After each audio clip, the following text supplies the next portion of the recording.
ನಮಸ್ಕಾರಗಳು ನನ್ನೆಲ್ಲ ಪ್ರೀತಿಯ ವೀಕ್ಷಕರೇ, ಹೊಸದೊಂದು ವಿಡಿಯೋಗೆ ಎಲ್ಲರಿಗೂ ಸ್ವಾಗತ. ನಾನು ನಿಮ್ಮ ಸಂಹಿತಾ ಉಪಾಧ್ಯಾಯ. ವೀಕ್ಷಕರೇ, ನಿಮ್ಮಲ್ಲಿ ಸಾಕಷ್ಟು ಜನ ಕೇಳಿದ್ರಿ, ಮೆಸೇಜ್ ಮಾಡಿದ್ರಿ, ಕಟ್ಟಡ ಕಾರ್ಮಿಕ ಸ್ಕಾಲರ್ಶಿಪ್ ಸ್ಟೇಟಸ್ ಏನಾಯಿತು? ಕಳೆದ ವರ್ಷ ಮಾರ್ಚ್ನಲ್ಲಿ ಅರ್ಜಿ ಹಾಕಿ ಇದು 1 ವರ್ಷವಾಯಿತು, ಸ್ಕಾಲರ್ಶಿಪ್ ಹಣ ಬರಲ್ವಾ ಅಂತ. ವೀಕ್ಷಕರೇ, ಇದೀಗ ಸ್ವತಃ ಲೇಬರ್ ವೆಲ್ಫೇರ್ ಆಫೀಸಿನಲ್ಲಿ ಹೋಗಿ ವಿಚಾರಿಸಿದಾಗ ಒಂದು ಗುಡ್ ನ್ಯೂಸ್ ಸಿಕ್ಕಿದೆ. ನೀವು ಸ್ಕ್ರೀನ್ ಮೇಲೆ ಕಾಣಬಹುದು, ಪೇಮೆಂಟ್ ಪ್ರೋಸೆಸ್ ಆಗಿದೆ ಅಂತ, waiting for response.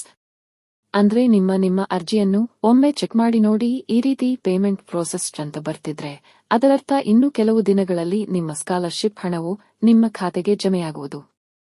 Payment process ಅಂತ ಬಂದವರಿಗೆ ಕಳೆದ ವಾರ ಹಾಗೂ ಈ ವಾರದಲ್ಲಿ ಅಕೌಂಟ್ಗೆ ಹಣ ಜಮೆಯಾಗಿದೆ. ಅಂದ್ರೆ ಒಂದಿಷ್ಟು ದಿನ ವೇಟ್ ಮಾಡಿ, ನಿಮ್ಮ ಖಾತೆಗೆ ಹಣವು ಜಮೆಯಾಗುತ್ತದೆ.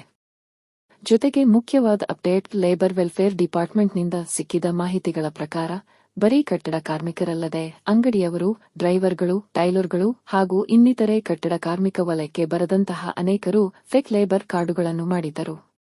ಕಳೆದ ವರ್ಷ ನಿಗದಿಗಿಂತಲೂ 30% ಅಧಿಕ ಫೇಕ್ ಅರ್ಜಿಗಳು ದೊರಕಿದ್ದು, ಇದರಿಂದ ಫೇಕ್ ಅರ್ಜಿಗಳನ್ನು ಚೆಕ್ ಮಾಡಲು ಮತ್ತು ಫೇಕ್ ಅರ್ಜಿಗಳ ರದ್ದತಿಗೆಂದು ಇಷ್ಟು ದಿನ ಡಿಲೇ ಆಗಿದೆ. ಇದಲ್ಲದೆ ಇದರಿಂದಲೇ ಈ ವರ್ಷ ಜಮೆಯಾಗುವ ಕಟ್ಟಡ ಕಾರ್ಮಿಕ ಸ್ಕಾಲರ್ಶಿಪ್ ಹಣದಲ್ಲಿ ಪರಿಷ್ಕರಣೆಯಾಗಿದ್ದು, ಇಂಜಿನಿಯರಿಂಗ್, ನಾರ್ಮಲ್ ಡಿಗ್ರಿ ಮತ್ತು ವೈದ್ಯಕೀಯ ಕೋರ್ಸುಗಳ ವಿದ್ಯಾರ್ಥಿ ವೇತನ ಕೇವಲ 10,000 ರೂಪಾಯಿಯಾಗಿ ಪರಿಷ್ಕೃತವಾಗಿದೆ.